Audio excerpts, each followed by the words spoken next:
Hello everybody, my name's Amanda. Welcome back to the homestead. So today I'd like to talk to you about saving seeds and why seeds are vital to our survival.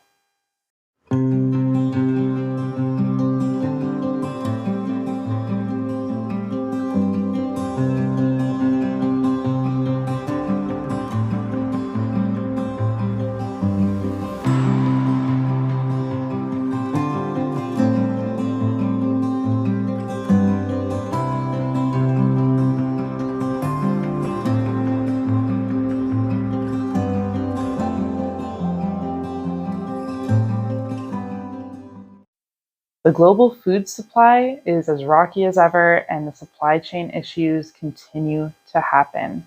We are heading into winter, and the state of the world is in a precarious spot. So it is more important now than ever to start a garden, start saving your seeds, and putting food away. The prices of food here continue to increase. It's becoming scary for a lot of people. So I think it's really important that we make sure that we are looking after our families and looking after our households. And the beginning of that is making sure that you have seed to put in the ground next year.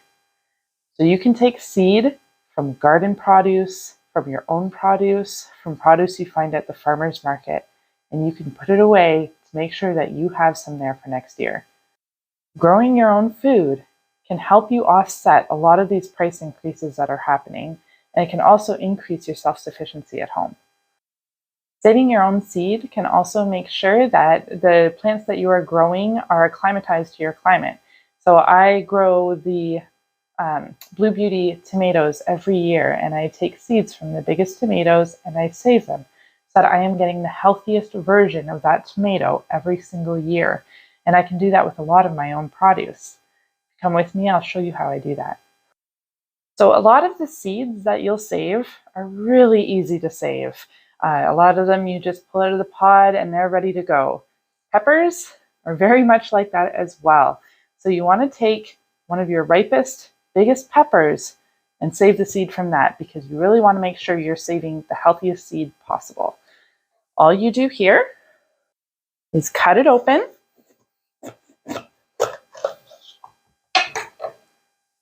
There. Now you can see all of the seeds right there. Okay. So you're going to take these seeds and I put them on a napkin, paper towel that's labeled with the name of what I am saving.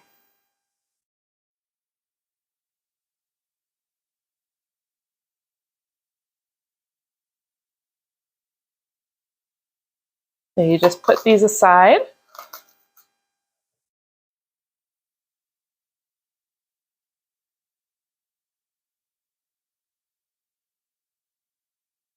You're going to leave those for a few days. They're going to dry, and then you can put them away for storage.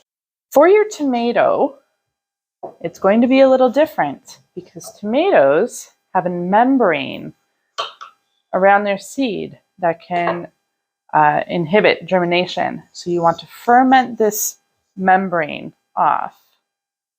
What we're going to do, cut the tomato in half, and we are going to save all of these seeds. Okay.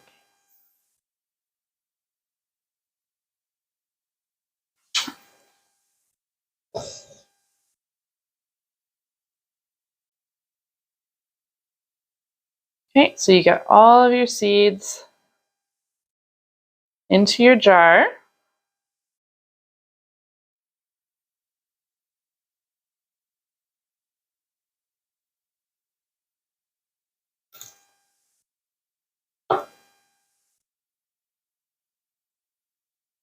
And what we're going to do is put some water in with these seeds. And you'll find that cucumbers are the exact same process. So what you're going to do with a cucumber, I don't have any this year because I grew enough cucumbers last year and put enough away last year to last me 2 years, so I didn't bother with them this year. But for next year, what I'll do is wait until those cucumbers are really big and ugly, and then those seeds will be ready to harvest. But it's the exact same process. So you put them all in a jar, membrane and all, and then we will get some water in here and leave it for 3 days to ferment. Okay, so I'm going to put the water in. Now I'm going to label a paper towel. The paper towel helps these to breathe.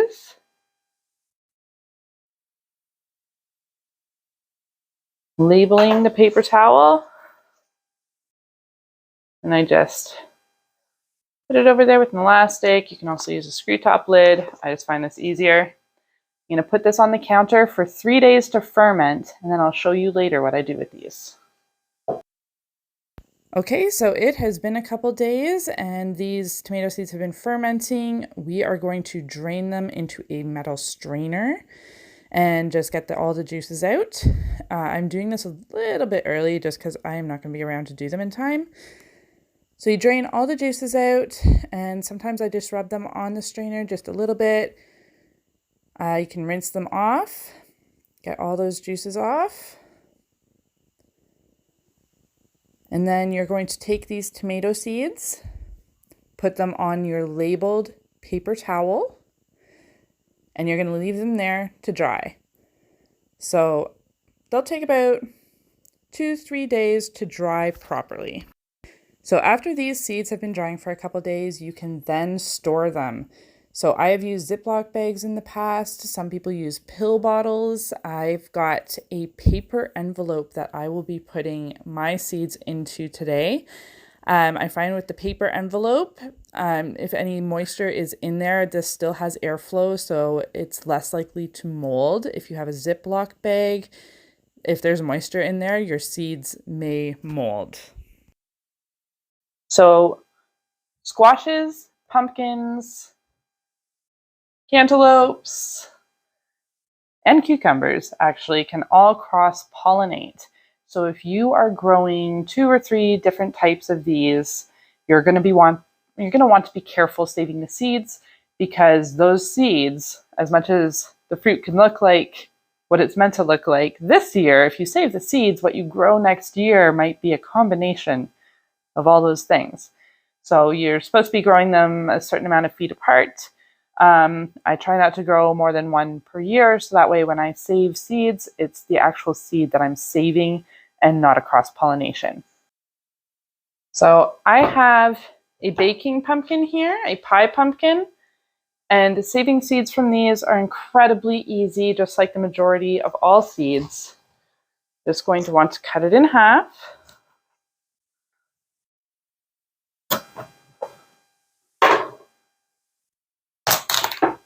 There's your seeds. So I'm going to take these, I'm going to put them on a labeled paper towel.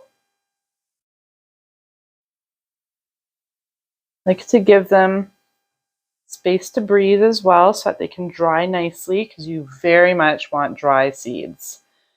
You do not want any seeds with any sort of moisture on them when you put them away, because they will mold and then your seeds will no longer be viable, which unfortunately I've had the experience of doing. So once these are all put on the paper towel, you can just leave them in a nice, safe spot to dry, and you will have seeds for next year. I'm going to do the exact same thing with my cantaloupe. So I know if you're growing more than 1 squash or melon, what you can do is after that flower has been pollinated, you can put a little baggie over that flower, and that will stop it from being cross-pollinated with something else, hopefully. I personally don't do this because I try not to grow more than 1 at a time. So here's the seeds.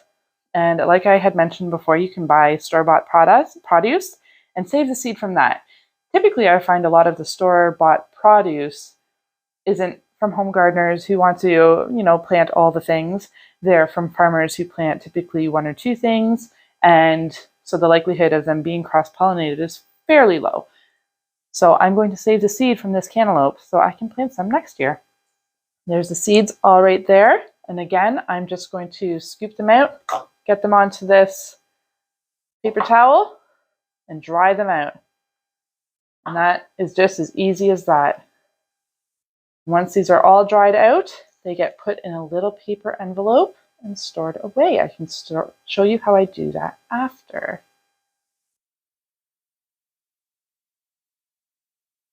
But you can see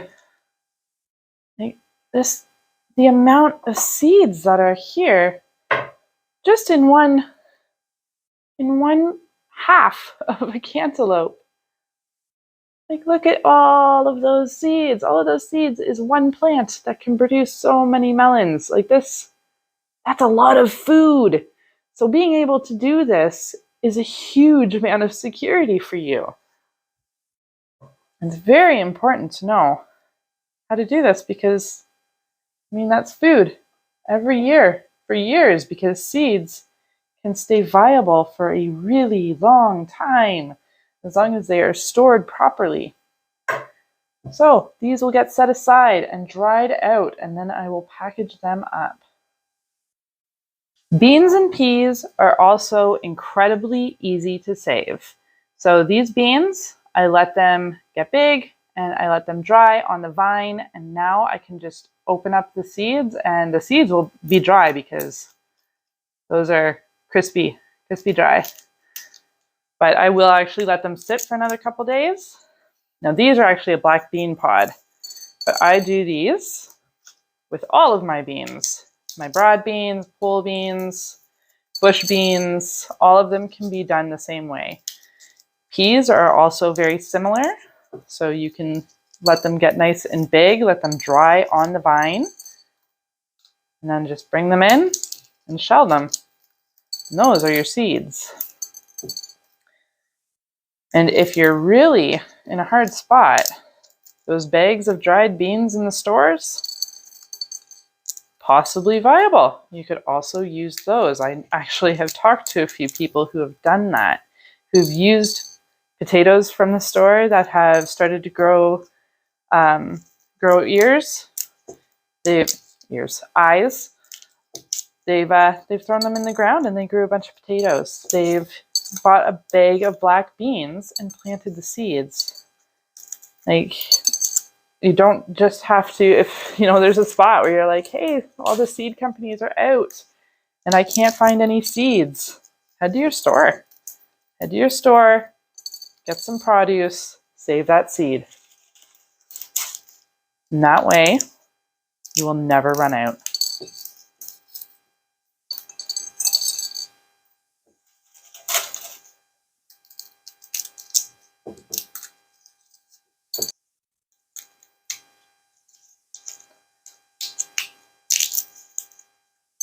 There they are. All those seeds. Ready for next year. So to save the seeds from lettuce, kale, broccoli, all of those, you are going to wait until this happens. So this was one kale plant. I left it from last year. It sprouted up and it gave us tons and tons of seeds. There are hundreds of seeds on this plant. One plant gave me hundreds of seeds for more plants. So all I do is I take one of these pods, I open it up, and there's the seeds. So again, one pod will give us tons of seeds just from one pod. Probably 15 seeds there. So here is celery. So this celery grew from last year, grew up into a monstrous plant, and again, it's going to give us tons of seed. Now, I have left this far too late, but you can see a lot of the seed growing there. So I'm going to bring this in, let it dry, and then I'm going to get hundreds of seeds from this plant. Carrot seeds and beet seeds are similar to the celery, where you need to leave them another year. So same with onions, actually. You leave them in the ground for over winter. The next year they will come up again, they will flower out, and they will produce seeds.